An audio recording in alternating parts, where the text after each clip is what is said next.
Sen. Tammy Baldwin has asked the Federal Trade Commission to look into the travel site, which did not publish reviews by people who said they were ually assaulted. Sen.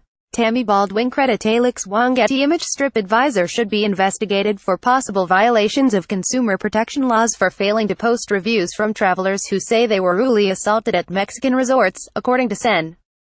Tammy Baldwin, Democrat of Wisconsin. This may be a case of putting profits over providing an open, honest forum for traveler reviews on TripAdvisor, Ms. Baldwin said in a tweet on November 26. I called on the FTC to look into this and they should get to the bottom of it. It's unclear if the Federal Trade Commission will act on Ms. Baldwin's request, first made in a letter earlier this month. The FTC replied that it will consider the information that Ms. Baldwin provided, but stopped short of promising a review. Copies of both letters were provided by Ms. Baldwin's staff. A spokesman for the FTC, Mitchell Katz, said that it does not confirm or deny any investigations. The question here is whether TripAdvisor was unfairly or deceptively misleading consumers about what they post or the content of the reviews, said a former high-ranking FTC official who asked not to be identified because he was no longer authorized to speak for the agency. If the FTC actually launches an investigation, it will be fact-intensive, and if a violation is found, the agency can require more accurate disclosures and impose fines. TripAdvisor had not been notified of any investigation by the FTC as of Monday, according to Brian Hoyt, a TripAdvisor spokesman. In her letter, Ms. Baldwin also complained that the State Department was not providing sufficient information regarding the health and safety of U.S. citizens in Mexico on its country-specific information page or on its travel warning page. Because of this, she wrote, people rely more on travel review sites like TripAdvisor for their information.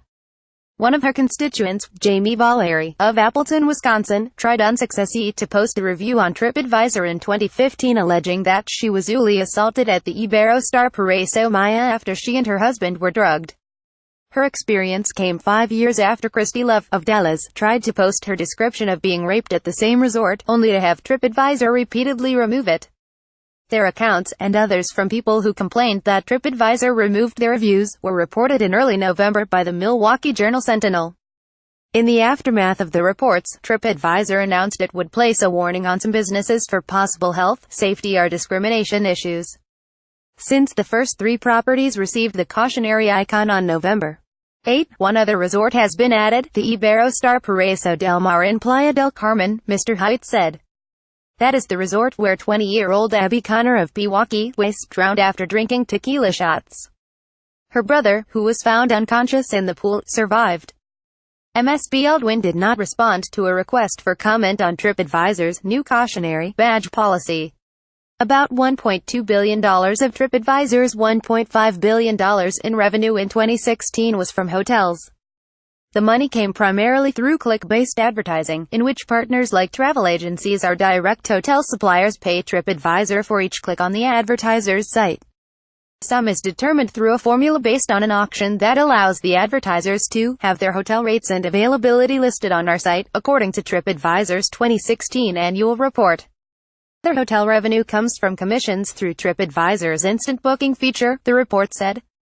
In 2012, the Department of Transportation fined TripAdvisor $80,000 for violating 2 laws, one that required the total fare that includes taxes and fees to be posted more prominently than the base fare. The other addressed code sharing by requiring the name of a regional carrier that is providing transportation on behalf of major airline to be disclosed to a traveler before they book their ticket.